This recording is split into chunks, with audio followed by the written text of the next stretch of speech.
자, 그리고 주택 문제는 이거를 이제 단계별로 적어도 됩니다. 현재가 예를 들어서 뭐 30평 전세다. 그러면은 내가 2012년까지는 30평 구매를 하겠다. 구입을 하겠다. 자, 2015년까지는 내가 살고 싶은 집이 60평인데 60평을 구매를 하겠다. 그리고 2020년에는 전원주택을 하나 더 갖겠다. 그런데 이거를 구체적으로 써야 돼요. 이거는 가격이 얼마다. 현재 예를 들어서 2억 전세를 살고 있는데 30평을 살라고 그랬더니 4억을 달라고 한다. 그런데 60평을 살라고 그랬더니 이거는 8억을 달라고 하더라.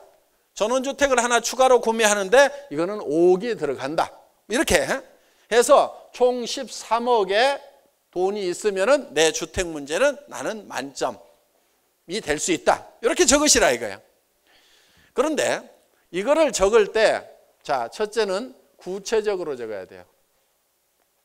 그 다음에 수치화해야 된다 이거예요. 수치화. 세 번째는 기한을 적으라 이거예요. 기한을. 네 번째는 최소한을 적으라 이거예요. 그러니까 기한을 적지 않으면은 뭐 그냥 저 70평 아파트 하나 생기면 좋지. 그런데 언제를 정해놓지 않으면 10년, 20년, 30년 죽은 다음에 생겨봐야 아무 소용없다 하는 겁니다. 그래서 반드시 기한을 적어야 되고 구체적으로 적어라. 그러니까 가능하면은 어느 아파트 몇 동 몇 호 이렇게 찍어 놓는 것이 좋아요. 그 집 안 팔면 어떡하느냐? 그 집 안 팔면 옆집 사면 돼요. 그러니까 딱 찍어 놓고 우리 박정수 총장님이 딸내미 데리고 그 옆에 잘 사는 아파트, 우리 이 아파트로 이사 갈 거다, 이 아파트로 이사 갈 거다, 좁은 집에 살지만 조금만 참아라, 이렇게 얘기하고 한 2년 지나니까 그 아파트 이사 갔잖아요. 그래서 지금 48평을 삽니다. 자, 어떻든 구체적으로 수치화를 하는 것이 중요하다. 몇 평, 몇 평, 그 다음에 수치화해서 가격이 얼마 이렇게 적어주라 하는 겁니다. 그리고 최소한을 적으라는 것은 반드시 해야만 되는 그 숫자를 적으라 이거예요. 집 적으라고 그랬더니 30만 평에 무슨 방이 60개짜리 막 이렇게 적는 사람이 있어요. 그걸 제가 10만 평이면 안 되겠어요 그랬더니 그것도 괜찮죠? 10,000평이면 안 되겠어요 그랬더니 그것도 괜찮대. 2,000평은 어떻게 했어요? 괜찮대. 500평이면 어떻게 했어요? 그랬더니 괜찮대. 100평이면 그랬더니 그건 좁아서 안 되겠는데요. 그럼 그 사람 500평 적어야 되는 거예요. 무슨 얘기인지 알겠죠? 반드시 해야만 되는 고선을 적어야지 누가 그냥 갖다 주는 게 아니다 하는 겁니다. 적어놨다고 그냥 생기는 것이 아니고 내가 기필코 달성하겠다는 고구를 적으라 이거예요. 나는 꼭 이게 필요하다. 나는 방 5개는 있어야 되겠다. 이유가 있어야 돼요. 자, 가족이 방 3개 쓰고 손님 왔을 때 방 2개는 내줘야 되겠다. 나는 손님들 오는 걸 좋아하니까 나는 방 5개짜리가 아니면 불편해서 못 살겠다. 그렇게 해서 5개, 이거는 반드시 달성될 수가 있다 하는 겁니다. 자, 자동차. 지금 타고 다니는 게 소나타 구형. 그런데 2011년에는 내가 제네시스 사겠다. 내가 최종적으로 타고 싶은 차는 얘기해 보세요. 뭐예요? 예? 벤츠 몇? 무슨 클래스? 예? S500. 무슨 색? 검정색. 가격이 얼마? 1억 9,800만 원. 세금까지 하면 한 2억 2천 들어갈 겁니다. 다 번호판까지 달라면.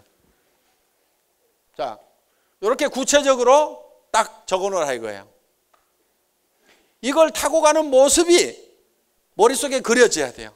그런데 어떤 분은 아이고 나는 이런 차는 부담스러워 못 타. 그럼 안 타면 되는 거예요. 나는 제네시스 정도만 있으면은 그냥 차는 여기저기 쿵쿵 박고 그러는데 뭐 그냥 타고 다니고 쿵쿵 박아도 별로 속상할 일이 없는 그런 차가 편하다. 그럼 그 사람은 그거 타면 돼요. 괜히 벤즈 한번 박아놓으면요 속이 상해 죽습니다 이거. 그러니까 한번 박아도 범퍼 좀 쿵 박아도 그래 범퍼는 소모품이야 다시 칠하든지 바꾸면 되든지 이렇게 해야 되지. 차 한번 박았다고 그래갖고 난리치는 사람은 그 차를 안 사는 게 낫습니다. 어떻든 자 이렇게 구체적으로 적으라 이거예요. 자녀 교육에 대해서도 뭐 유학을 보내겠다, 특기 교육을 시키겠다. 그런데 연 얼마가 연 몇 원이 들어가는지 딱 적어놓으라 이거예요. 그 다음에 봉사하는 것도 예를 들면 내가 일주일에 1시간을 하겠다든가 아니면은 뭐 월 200만 원은 내가 기부를 하겠다든가 뭐 여기 기부가 있네 하여간 뭐 이런 식으로 적으라 이거예요. 효도하는 것도 예를 들면은 구체적으로 적으셔야 돼요. 예를 들어서 일주일에 1회는 내가 전화라도 드려야 되겠다. 전화 드리는 건 할 수 있어요 없어요? 할 수 있죠? 예, 우리 부모님들은 자식들이 전화만 해줘도 기뻐하세요. 별 얘기 안 해도 돼요. 식사하셨어요? 어디 아픈 데는 없어요? 이렇게만 물어도 부모님은 참 좋아하신다는 거야. 그러니까 지금 할 수 있는 일을 지금 해야 된다는 겁니다. 그리고 효도를 할 때요 제발 용돈 드리지 말고 생활비를 좀 드릴 생각을 하세요. 20만 원 30만 원 주고 자기 할 일 다 했다고 생각하는 경우가 참 많아요. 20만 원 30만 원 가지고 노인네들이 어떻게 사냔 말이에요. 최소한 200만 원 300만 원은 있어야 돼요. 노인네들 사시는데 저는 지금 400만 원씩 드려요 매달. 그런데 병원비가 많이 들어가고 간병인이 24시간 붙어 있어야 되니까 그 돈이라고 남는 게 아니더라 이거예요. 자 200만 원에서 400만 원은 있어야 그래야 노인네들이 품위를 유지하면서 살 수가 있다 하는 겁니다. 응? 이렇게 계획을 세우세요. 자 3천만 원 벌면은 부모님 200만 원 400만 원 드릴 수 있어요 없어요? 드릴 수 있다 이거예요. 그러니까 이렇게 적어 놓고 총 금액이 얼마가 있어야 되는지 그 다음에 뽑으면 되는 거예요. 그러니까요 학교에서 배울 때는 수입과 지출이 있으면은 반드시 수입에 맞춰 가지고 지출을 해야 된다 이렇게 배웠죠. 그런데 수입에 맞춰 가지고 살고 있는 사람들의 대부분이 부자가 못 되고 있더라 하는 거예요. 그러니까 부자 되는 방법은 이 방법이 아니에요. 부자는 어떻게 되느냐, 먼저 지출을 정하세요. 먼저 지출을 정하고 거기에 맞춰 가지고 수입을 정하면 되는 거예요. 거기에 맞춰 가지고 수입을 정하라 이거야. 그러니까 내가 얼마가 있어야 나다운 삶, 내가 살고 싶은 삶을 사는지를 먼저 정하시라 이거예요. 나는 한 달에 2천만 원은 있어야 이런 삶을 살 수가 있겠다. 그러면 이렇게 정해놓고 2천만 원 벌도록 하면 되는 거예요. 그런데 대부분이 어떻게 생각을 하고 있냐면요, 지금 여기서 이렇게 얘기를 해도 아이고 나는 200, 300만 벌어도 소원이 없겠다. 나 100만 원만 벌어도 끝까지 할 거거든. 이렇게 생각하는 분들이 많아요. 그런데 돈은 많이 번다고 해서 더 힘든 게 아니라는 거예요. 돈을 못 버는 사람들은 어떻게 생각하냐, 돈을 10배를 많이 벌려면 10배 힘들다고 생각을 해요. 그런데 실제로 그 돈을, 많은 돈을 벌고 있는 사람은 많은 돈을 번다고 해서 더 힘이 드는 것이 아니라는 것을 잘 알고 있어요. 실제로 제일 힘들게 일하는 사람들은요, 200에서 400 정도 벌고 있는 사람들이 제일 힘들게 일하는 사람들이에요. 직장 생활하는 사람도 아침부터 밤늦게까지 하죠. 가게 하는 사람들도 새벽부터 밤늦게까지 하죠. 다 힘들게 하고 일하고 있는 사람들이에요. 그런데요, 2천에서 4천 버는 사람한테 돈 버는 게 힘드냐고 한번 물어보세요. 그렇게 힘들다고 얘기를 안 합니다. 2억에서 4억 버는 사람은요, 돈 버는 것처럼 쉽고 재미난 일이 없다고 그래요. 20억, 30억, 200억, 300억 버는 사람은요, 게임하듯이 합니다. 돈벌이를 즐기고 있어요. 그러니까 큰 돈을 번다고 그래서 그만큼 힘든 것이 아니라는 것을 여러분들이 아셔야 된다 이거야. 그러니까 나는 200만 원도 벌기가 힘들고 200만 원도 벌 수가 없는데 어떻게 2천만 원을 벌으란 말이냐. 억장 무너지는 소리 하지 말아라. 그렇게 있을 것이 아니고 큰 돈을 버는 것이 도리어 힘이 덜 든다 하는 거예요. 그건 돈을 벌어본 사람들 얘기예요. 제 말이 안 맞는 것 같은데 제 말을 따라오면은 부자가 되고,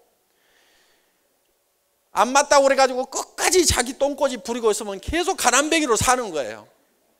안 맞는 것 같아도 따라오는 게 나을걸요? 저는 그렇게 해서 부자가 된 사람이에요. 큰 돈을 버는 것이 도리어 쉽다는 것을 알고 큰 돈 벌 목표를 한 거예요. 큰 돈을 벌라니까 어떻게 해야 되느냐. 이거를 2,900원에 파는 거야. 큰 돈을 벌라니까. 뭔 말인지 알겠어요? 큰 돈을 벌라니까 이걸 2,900원에 팔 생각을 한 거예요. 조금만 남으려고 하면은요, 남 받는 가격 다 받아. 그러면 조금 팔고 많이 남겨가지고 조금 벌어. 그런데 전 세계 치약시장을 석고를 해버려야 되겠다. 그러니까 전 세계에서 가장 싸게 팔겠다. 이번에 칫솔 나와요. 칫솔 나오는데 그 칫솔이 다른 네트워크 마케팅 회사에도 들어가요. 2,200원, 2,000원 팔고 있어요. 똑같은 거. 이 칫솔이에요. 그런데 이 칫솔이 할인마트에 가면 얼마에 팔고 있냐면 1,600원 받고 있어요 지금.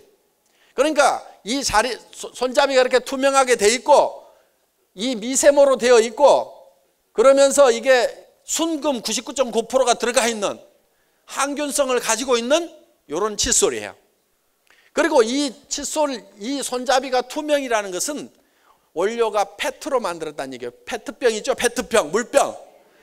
그리고 이거는 리그라인딩 머티리얼을 안 썼어요. 이게 막 불투명으로 돼 있는 거 있죠. 투명하지 않은 것은요, 그냥 폐 플라스틱 갖다가 다시 갈아가지고 이걸 염료나 뭐 이거 알료 집어넣어가지고 그렇게 해서 만들었단 말이에요. 그러니까 나는 그거 믿을 수가 없어. 뭐 들어갔는지 몰라. 화장실 덮었던 그 뭐 비닐 들어갔는지 몰라. 그러니까 나 그거 못 쓰겠다. 투명으로 해라. 투명은 절대 리그라인딩 머티리얼로는 투명하게 나오질 않아요.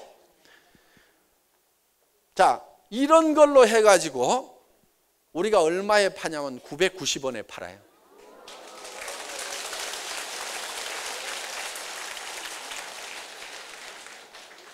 이렇게 아톰이라고 지금 다 찍어가지고 제품 개발 지금 끝났고 생산 들어갔어요. 첫 발주량이 25만 개 발주 나갔습니다.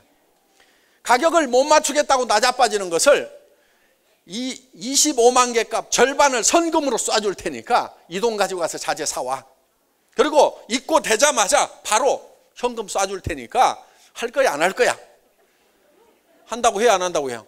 한대요. 현금 쏴주니까 한대요. 왜? 이익 안 나더라도 현금 돌아가잖아요. 예? 현금 돌아가니까 하는 거야. 그렇게 해서 철저하게 원가를 다운시켜 가지고 내놓는 거예요. 왜? 큰 돈을 벌라니까, 큰 돈을 벌 생각이 있으니까 이거를 990원에 팔아버리는 거예요. 돈 조금만 벌려고 하면은요 1,600원이나 2,000원, 2,200원 받을 거예요 제가. 그런데 진짜 큰 돈을 벌어야 되겠다고 생각을 하니까 이거를 990원에 팔아버린다 이거예요. 그러면은 대한민국 칫솔 시장은 이제 애터미가 다 먹는 겁니다.